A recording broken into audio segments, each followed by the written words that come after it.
Thank you very much. Thank you, everybody. Thank you.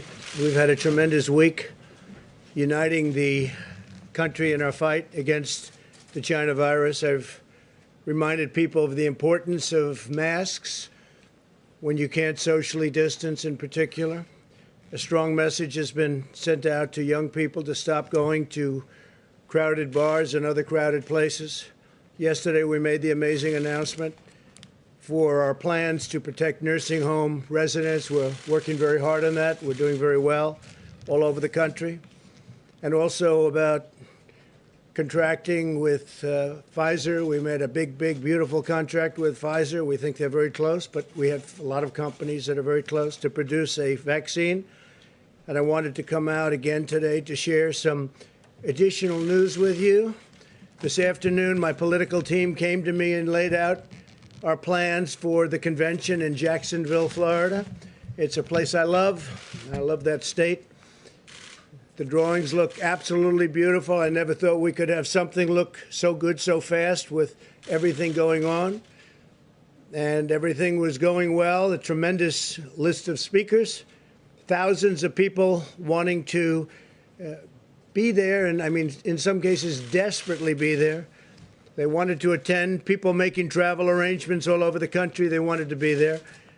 The pageantry, the signs, the excitement were really, really top of the line. But I looked at my team and I said, the timing for this event is not right. It's just not right with what's happened recently, the flare-up in Florida. To have a big convention, it's not the right time. It's really something that, for me, I have to protect the American people. That's what I've always done. That's what I always will do. That's what I'm about. They said, sir, we can make this work very easily. We have great enthusiasm, incredible enthusiasm. Even the polls say about the most enthusiasm they've seen. We can do this safely and we can do it responsibly. And I said, there's nothing more important in our country than keeping our people safe, whether that's from the China virus or the radical left mob that you see in Portland, where I want to thank Homeland Security and others and law enforcement for doing a fantastic job over the last few days. They went in and people were out of control for 51 days, a long time. And Homeland Security and other law enforcement with us went in, and they've done a great job in protecting our property, federal courthouse and other property, and most importantly, protecting our people. Or the senseless violence that you see in Chicago or New York or Detroit, a lot of other cities where so many people are shot and so many people are killed. And people elected me to help and to protect.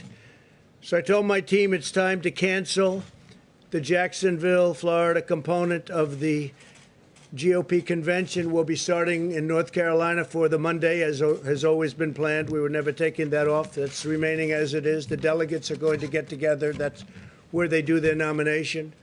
So the delegates are going to North Carolina, and they'll be doing the nomination.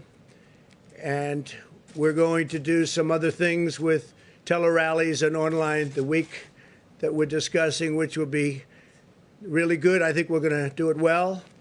And I'll still do a convention speech in a different form, but we won't do a big, crowded convention per se. It's just not the right time for that. I care deeply about the people of Florida and everywhere else, frankly, in this country and even in the world, who would be coming into the state, and I don't want to do anything to upset it. They'll be doing very well very shortly. We're going to put some maps up of the country behind me, and you'll see that the area that we're talking about is a hot spot. You'll also see a lot of the country has no problem whatsoever, most of the country, actually. So I'm always going to take care of you, so that's the way we're going to do it. I've spoken to Governor DeSantis and informed other political leaders. I want to thank the Jacksonville community and its great mayor. He's a great guy, really great guy. They wanted it so badly. And all of the other political representatives in Jacksonville and in Florida. and just very special people, a very special group, and they were there for us 100%. Today, I want to provide an update on the actions we're taking to support the safe reopening of America's schools. Parents around the world who have had their children home for the last few months have a greater appreciation for the fact that teachers are essential workers, that they're essential to our children's future. Our goal is to protect our teachers and students from the China virus while ensuring that families with high risk factors can continue to participate from home. Very important. The American Academy of Pediatrics has released guidance recommending that schools reopen. It said, quote, lengthy time away from school and associated interruption of supportive services often results in a social isolation, making it difficult for schools to identify and address important learning deficits, as well as child and adolescent physical and sexual abuse, substance abuse, depression, and suicidal ideation. This, in turn, places children and adolescents at considerable risk of morbidity and, of some cases, mortality. Beyond the educational impact and social impact of school closures, there's been a substantial impact on food security and physical activity for children and for families. So that's very important. And there's a highway, it goes both ways.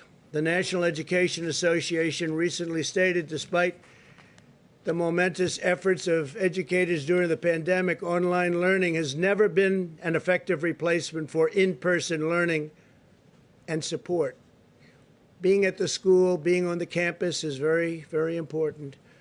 One study estimates that due to school closures last spring, the average student will begin this school year roughly 35% behind in reading compared to the typical year, and more than 50% behind in math. That's a big statement. According to McKinsey & Company, learning loss will probably be greatest among low-income Black and Hispanic students. They're the ones that are hit the hardest. We don't want that happening. 30 million American students rely on schools for free and reduced meals.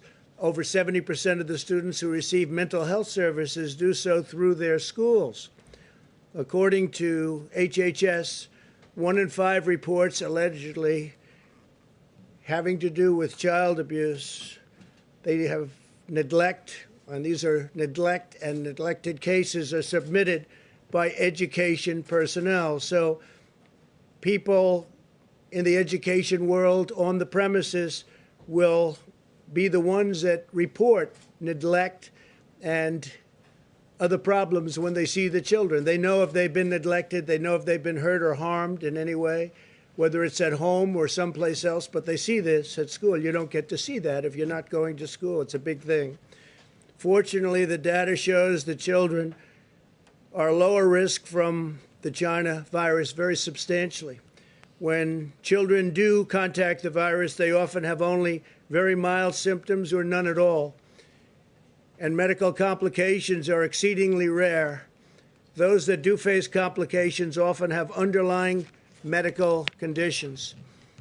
99% of all China virus hospitalizations are adults, and 99.96% of all fatalities are adults. That means that children are a tiny percentage, less than 1%, and even a small percentage of 1%.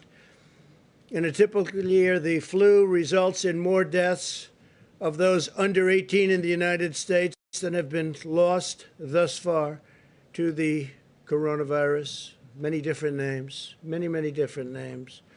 The life of every child is sacred and must be protected. Our sole focus is the health and well-being of America's children. I have a very, very special person who loves children, who's I think one of the greatest athletes of all time. A lot of people say the greatest pitcher of all time. Known as a relief pitcher, could have been whatever he wanted. Some people, he is the greatest reliever of all time by far, substantially more saves than anybody else. In fact, he got the Presidential Medal of Freedom recently. And I'm reading off these stats. I knew he was the best. I knew he was great, but I didn't know it was almost double anybody else. But he's a man who loves children, has children, loves children, works hard with children. We're going to go outside and be with some little leaguers.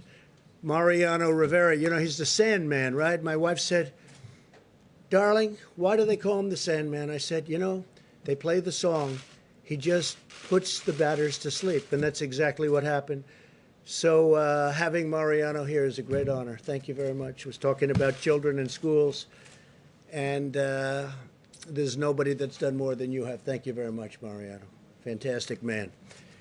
Given these considerations, we believe many school districts can now reopen safely, provided they implement mitigation measures and health protocols to protect families, protect teachers, and to protect students. And we do have to protect the teachers and the families also. We have to remember that all families should be empowered to make the decision that is right for their own circumstance.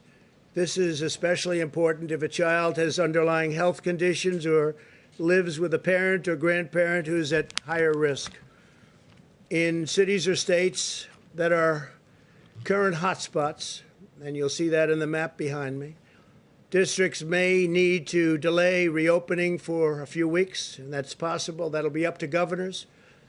The decision should be made based on the data and the facts on the grounds in each community, but every district should be actively making preparations to open. Again, the children obviously have a very strong immune system, maybe even as strong as yours. They seem to be able to fight it off and not have a problem. So it's pretty amazing, actually. Great, great credit. Our strategy to safely reopen schools mirrors our approach nationwide. As we race toward the completion of a vaccine and therapeutics, the responsible path is to shelter those at highest risk while allowing those at lower risk, much lower in the case of young children, to resume work at school, and as long as everyone practices vigilant hygiene and social distancing. We want that. A permanent shutdown was never the strategy, which would ultimately lead to greater mortality and irreversible harms. We don't want to do that. At the same time, we have to get our economy going. We had tremendous numbers issued yesterday. Housing prices, pricing of housing up 21%. It's the highest in history. It's the highest number in history. Real estate housing went up 21%. Today, the CDC will provide additional guidance for how schools can reopen safely.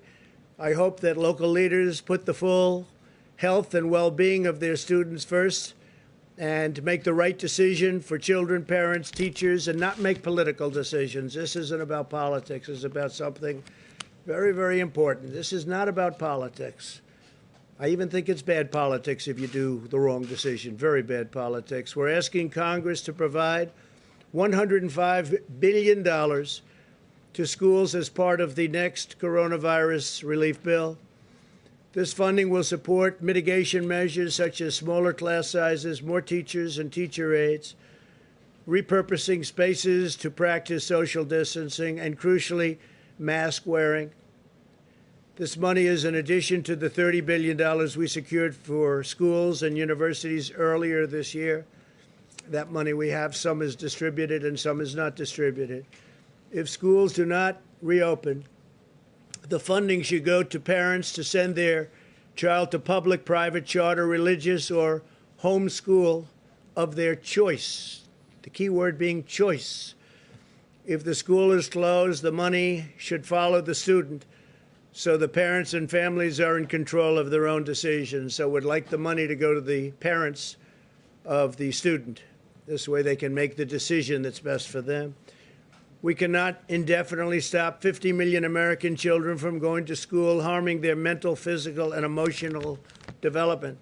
Reopening our schools is also critical to ensuring that parents can go to work and provide for their families. The Council of Economic Advisors estimates that 5.6 million parents will be unable to return to work if schools do not reopen this year. It's a tremendous problem. It's a tremendous problem. Schools have to open safely, They have to open. More than a dozen European countries, as well as South Korea, Taiwan, and many others, have already reopened schools, and cases have not risen.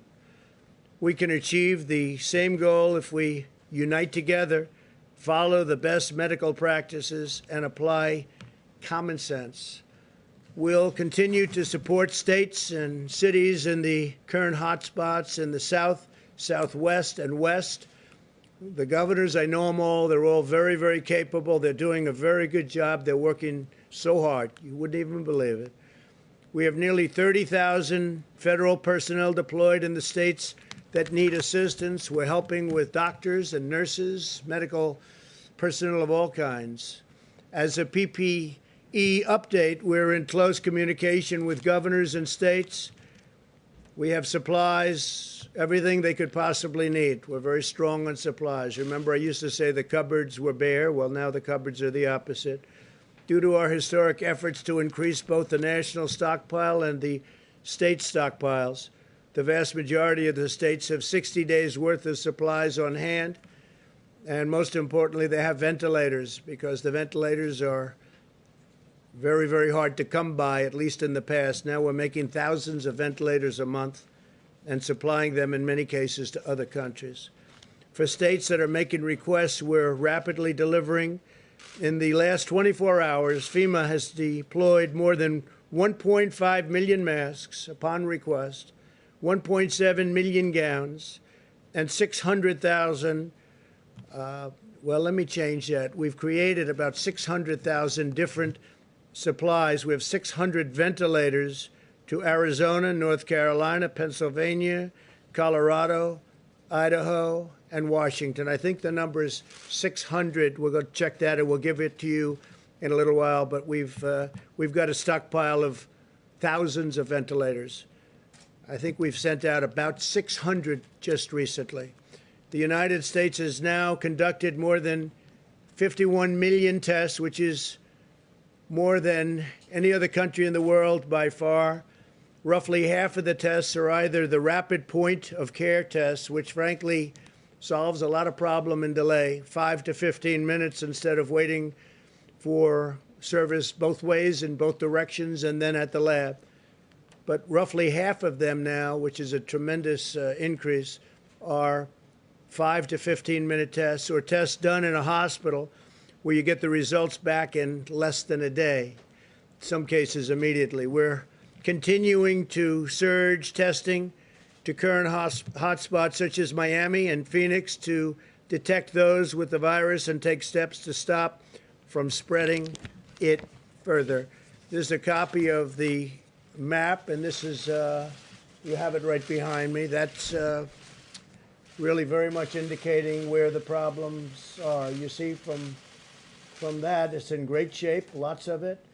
The Northeast has become very clean. The country is in very good shape, other than if you look south and west, some problems. That'll all work out. On therapies, we've worked with Florida to ensure that over 40,000 vials of remdesivir are arriving this week. It's a lot. That's a lot. They're working round the clock to make it. It's had a tremendous impact.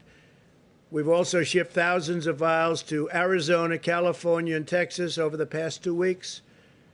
Arizona's doing very well. It's heading down. The numbers are heading down, I think, very quickly. Governor's done a great job. They've all done a great job. They've all done a great job, working hard. We'll continue to monitor the areas rising and with respect to cases, and we ask all Americans to exercise vigilance, practice social distancing, wear a mask, do whatever is necessary so we get rid of this horrible situation, this horrible disease that was sent to us by China. It should not have been sent. They should have stopped it. They could have stopped it. They didn't. And the entire world has gotten infected. And a lot of countries are going through a lot right now. This morning I spoke with President Putin of Russia, and they're going through a very hard time with this, in Moscow in particular. I spoke to the Crown Prince, Saudi Arabia. They're doing well, but they're going through a lot. Everybody's going through a lot. Yesterday I spoke to the heads of 4 different countries. All 4 are going through a lot, going through a hard time. This could have been stopped. It could have been stopped quickly and easily, but for some reason it wasn't.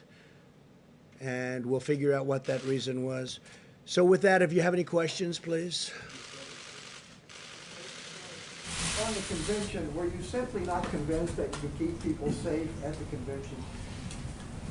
I just felt it was wrong, Steve, to have people going to what turned out to be a hot spot. You know, when we chose it, it was not at all hot. It was free.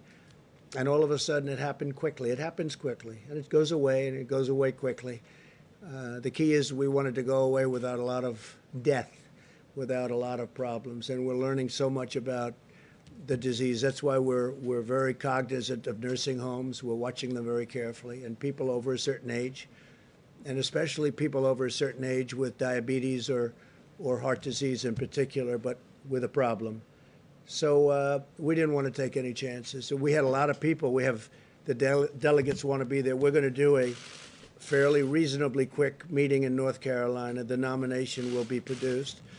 And then we'll announce what we're doing, how we're doing it, whether it's something that's done online, I guess you could call it, online. So there could be nothing like our last convention, unfortunately. That was a great convention and in a great place, as you know. We had a great time in Cleveland.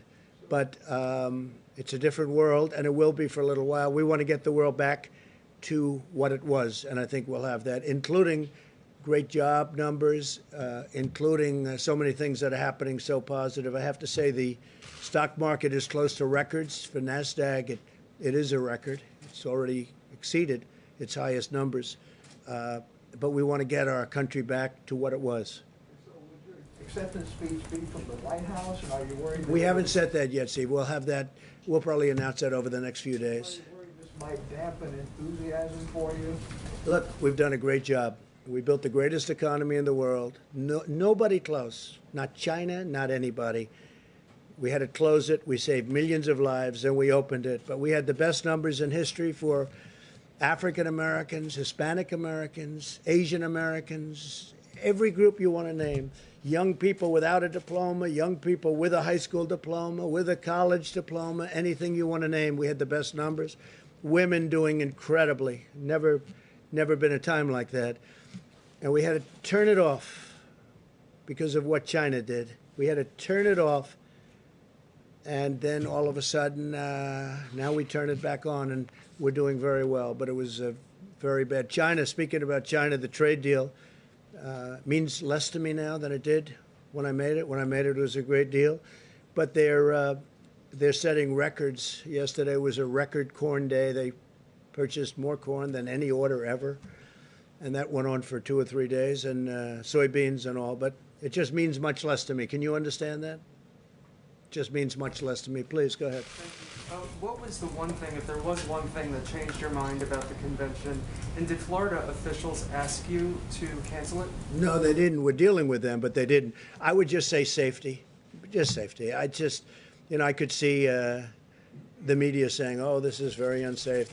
I don't want to be in that position. It's safety, not because of the media, but that's what they would say. And we'll have a very nice something. We'll figure it out. It'll be online in some form. Maybe it'll be something even a little bit different. We have time. You know, we're talking about the end of August. But I think it'll be something that will be exciting. But there can be nothing like having 25,000 people. We had a tremendous thing planned tremendous convention planned in North Carolina. And it would have been very good, but a much smaller version in Florida. But then we saw what was happening pretty quickly. We saw that the virus was coming up that coast. So, do you think it's an acknowledgement of the severity of the situation in Florida? No, I think it's going to come and go. It will. I mean, you take a look at some of these locations. We're heavily infected. I mean, to a point where Deborah and I were talking that, you know, when you look at what happened in New York and what happened in New Jersey and other places, and now you're looking and it's gone. Hope it stays gone. I think it will. But we have to be vigilant. We have to be careful, and we also have to set an example. I think setting the example is very important. It's hard for us to say we're going to have a lot of people packed in a room and then other people shouldn't do it. Don't forget, we're talking about schools, and we want them to be vigilant, and we're saying open, and then we're saying, here you have a big room. But I also, if you notice, I said where bars are crowded, where other things are crowded. Well, there's nothing more crowded than a convention. I mean, you've seen them. And even though you try and keep people away from each other, it's just not that kind of a thing. They probably can't do that. It just doesn't work for them. So it's a very hard. So I think we're setting an example by doing it. It's very important. Yeah, John. Mr. President, if I could come back to school openings. You talked about money that Congress is looking at to help schools who want to reopen. If a school wants to reopen but is concerned about testing, would you consider directing some of that money toward testing for either a school district or even individual schools, if that's what it took to open the schools? Yeah, I think so. I mean, a lot of people feel differently about testing. We talk about it a lot.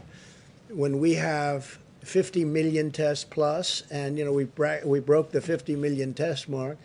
Second in the world is India, which has 1.4 billion people, and they had 12 million tests.